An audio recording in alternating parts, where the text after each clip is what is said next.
Ah, j'ai pas le temps. Est-ce que ça vous arrive de vous dire ça souvent? Est-ce que vous avez l'impression de courir sans cesse après le temps? Est-ce que vous aimeriez surtout retrouver du temps pour ce qui est essentiel? Si la réponse est oui, je vous donne un exercice important dans cette vidéo.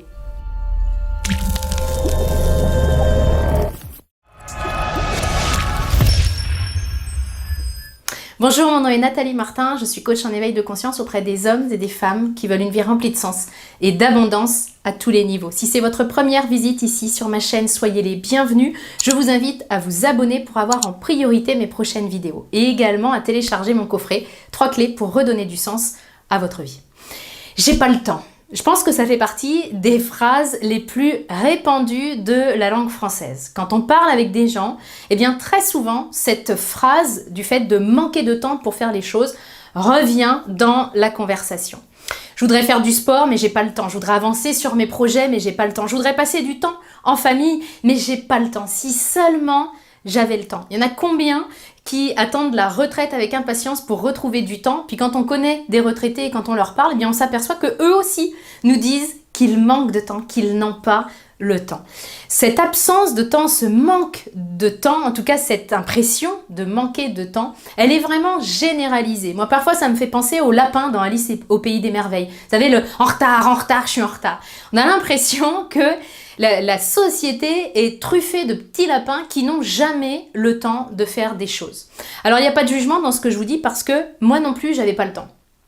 Quand j'étais enseignante, j'avais pas le temps de faire du bénévolat, de faire du sport, de m'occuper de moi, d'aller dans des associations. J'avais pas le temps de tout ça, de m'engager auprès de l'école de mes enfants. J'avais pas le temps. Et puis j'ai découvert que c'était qu'une impression, que j'avais pas de temps, et je vais vous expliquer pourquoi dans cette vidéo. Et j'ai découvert que je pouvais travailler plus tout en prenant du temps pour faire du sport, prenant du temps avec mes enfants, de prendre du temps aussi pour m'engager. Donc je m'aperçois aujourd'hui que cette espèce de manque de temps permanent, eh bien, c'est vraiment quelque chose dont il est bénéfique de sortir. Pourquoi? Parce que ça génère un stress. Quand vous vivez votre vie dans le speed, quand vous vivez votre vie dans ce rythme de dingue parce que vous êtes convaincu que vous manquez de temps et que vous enchaînez les il faut, les je dois, que vous enchaînez les actions, c'est un stress incroyable. Et notre organisme n'est pas fait pour vivre un stress répété, voire même un stress permanent parce que c'est un état d'esprit, le manque de temps. D'autant plus que une autre raison de vous séparer de cette impression de manquer de temps, c'est que cette espèce d'urgence que cela crée nous coupe du moment présent. On est toujours avec un coup d'avance. On ne profite pas, on est toujours en train d'anticiper l'après. Je suis en train de jouer avec mes enfants, mais je me dis, oh là là là, j'ai encore plein de trucs à faire après. Et ça y est, j'ai beau être physiquement en train de jouer avec eux, mentalement, je ne suis plus là et c'est des choses dont je peux culpabiliser après. Et puis, la dernière raison qui fait que je vous invite à sortir de ce manque de temps, c'est que ça nous coûte nos rêves, tout simplement. Parce qu'on s'aperçoit bien souvent, et je vais y revenir dans l'exercice que je vous propose, qu'on manque de temps pour l'essentiel, qu'on manque de temps, comme par hasard, pour les choses qui sont importantes pour nous, notamment pour les rêves ou les grands changements que l'on veut mettre en place dans notre vie. Donc ça nous coûte cher cette impression de manquer de temps et même si effectivement ça rentre en résonance avec le comportement de beaucoup de personnes, même si j'entends d'autres personnes dire ah bah oui ben moi non plus j'ai pas le temps et qu'on pourrait donc considérer que c'est la normalité, ben encore une fois je nous souhaite à tous de viser autre chose que d'être normal et parfois le premier pas, en tout cas parfois il suffit de mettre de la conscience et dans tous les cas le premier pas c'est de mettre de la conscience par rapport à ça. Alors je vous propose un exercice maintenant qui va vous concerner si vous avez l'habitude de dire j'ai pas le temps. Pour pouvoir faire l'exercice, je vais vous demander un papier et un crayon et même si votre tête vous dit que vous n'avez pas le temps d'aller en chercher un, prenez le temps et mettez sur pause la vidéo pour pouvoir faire cet exercice là. Je vais vous demander de réfléchir à vous n'avez pas le temps de faire quoi exactement? Quand vous vous êtes entendu dire que vous n'aviez pas le temps ces dernières semaines, c'était pour faire quoi? Et là, je vais vous demander de lister tout ce qui vous vient, d'accord? Donc vraiment là, vous identifiez ce pourquoi vous manquez de temps. Ça, c'est la première étape de l'exercice. Deuxième étape de l'exercice, je vais vous demander de relire à voix haute ce que vous venez d'écrire. En gros, vous lisez à voix haute ce pourquoi vous manquez de temps en ce moment. Et une fois que vous avez fini de lire à voix haute, donc vous mettez sur pause, encore une fois, eh bien je voudrais juste que vous vous demandiez ce qui est présent pour vous, ce que vous constatez quand vous avez terminé de lire cette liste. Pour orienter un peu plus votre réponse, je voudrais que vous vous demandiez si ce que vous avez listé est essentiel pour vous ou pas. Si ce que vous avez listé et que vous ne prenez pas le temps de faire est quelque chose qui est important pour vous ou pas. Et on va traiter les deux réponses. Parce que finalement, si la réponse est non, si la réponse est « ouais, c'est vrai que j'ai pas le temps de faire du bénévolat dans une association, mais non, c'est pas important pour moi et j'ai le droit. » Certains diraient que bah oui, c'est quand même dommage, on est là pour contribuer. Oui, mais c'est peut-être pas ma priorité du moment et je vais pas me juger pour ça. Donc si effectivement, eh bien, je réponds non, effectivement c'est bien et si j'étais une gentille fille, un gentil garçon, en théorie, je devrais faire du bénévolat, c'est vrai, mais peut-être que ça viendra avec le temps et que ma priorité n'est pas celle-là aujourd'hui. Je vois bien que je n'ai pas de temps pour ça, mais c'est pas parce que j'ai pas de temps, c'est parce que ce n'est pas essentiel pour moi. C'est important que j'ai beaucoup de clarté et d'authenticité par rapport à ça et que je me ramène à ma puissance et à mon pouvoir de décision. C'est moi qui décide et j'ai le droit de décider que pour le moment, pour l'instant, eh bien ce n'est pas ma priorité de faire ça. Mais ce qui va être important dans cette étape, c'est que je vais arrêter de subir, je vais arrêter de me dire « ah bah ouais, j'aimerais bien faire ça, mais j'ai pas le temps » pour retrouver justement cette responsabilité à 100%, ce pouvoir et me dire « oui, c'est vrai que c'est une bonne idée, mais en ce moment, je choisis en conscience d'utiliser mon temps à autre chose. » C'est tellement important de retrouver votre pouvoir. Et c'est pas un hasard si je prends cet exemple du bénévolat, parce que je vous disais tout à l'heure au début de la vidéo qu'il y a quelques années, je faisais pas de sport, je faisais pas de bénévolat, j'étais pas dans les assos de mes enfants, mais en fait c'est pas vrai que c'est parce que j'avais pas le temps, ça c'est ce que je disais en façade. Mais le fond du fond, c'est que le bénévolat c'était pas mon truc, je me sentais pas concernée parce qu'à l'époque j'étais plus préoccupée et omnubilée par moi, par mon nombril et par ma vie familiale. Donc c'était pas vrai de dire ah bah ouais mais j'ai pas le temps, ça m'amenait de la frustration, ça m'amenait l'impression que je subissais les choses, alors que en conscience c'est juste que je faisais un autre choix.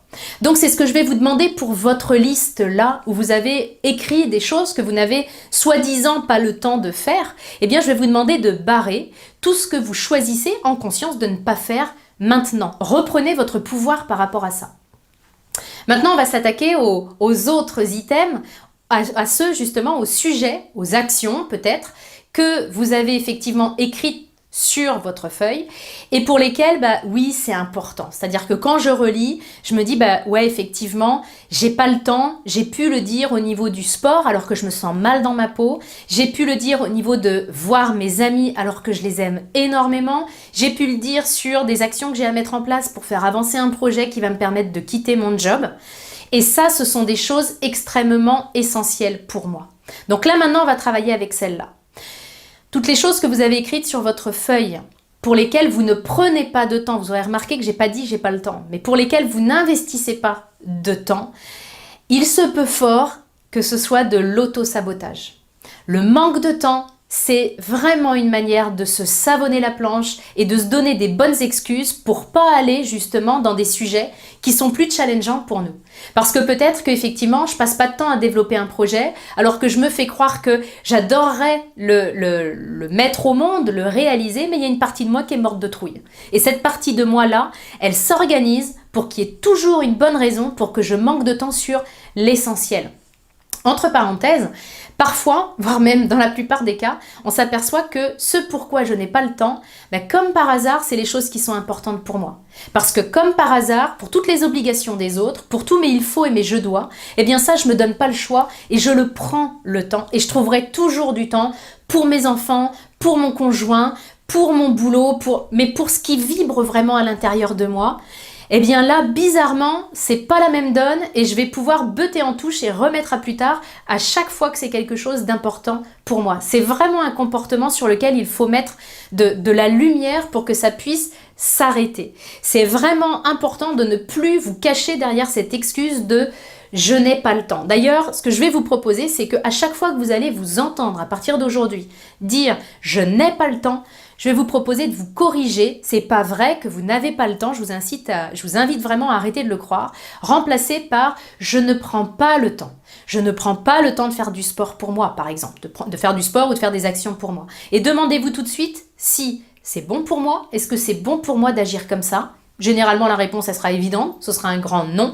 Et demandez-vous aussi ce que vous priorisez dans votre vie quand vous choisissez de ne pas mettre de temps sur ce qui est essentiel pour vous. En faisant ça, vous allez voir que vous allez pouvoir reprendre encore une fois votre pouvoir.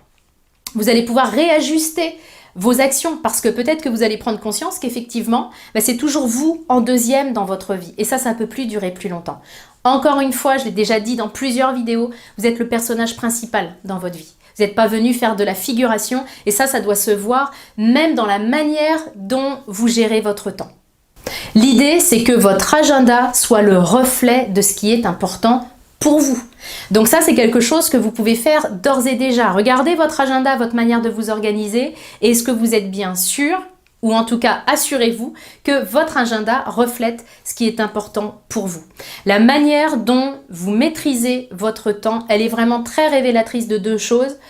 Elle est révélatrice de l'attention et de l'amour que vous vous portez, parce que si j'ai pas une minute à moi dans mon agenda, finalement, ce n'est pas prendre soin de moi. Et elle est révélatrice aussi des graines que vous semez et donc des fruits que vous allez récolter plus tard. Parce que si vous ne dégagez pas du temps, si vous ne prenez pas du temps en conscience, même si c'est quelques minutes, idéalement, j'aimerais prendre 3 heures. Mais si j'ai que 10 minutes, je prends 10 minutes. Je ne dis pas, oui, mais moi, je fais pas les choses à moitié, donc j'attends que j'ai 3 heures. Je peux attendre le reste de ma vie d'avoir 3 heures pour moi.